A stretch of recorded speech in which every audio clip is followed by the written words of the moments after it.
धूप के साथ चलते रहे, चांदनी की बातें करते रहे,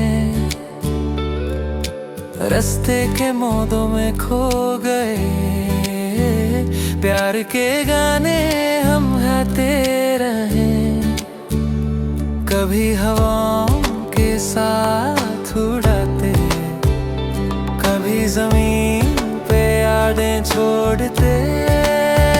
सफर की बातें यादों के झाके, दिल के सफर में हम और हमारे रास्ते। सफर की बातें खुशबू सिलाते, दिल के कोने में छुप गए हमसे वादे।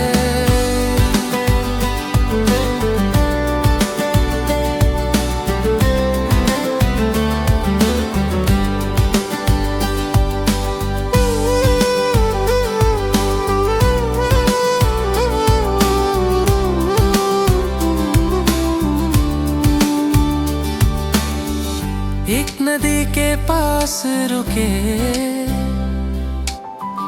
होठों पे मुस्कान धरे,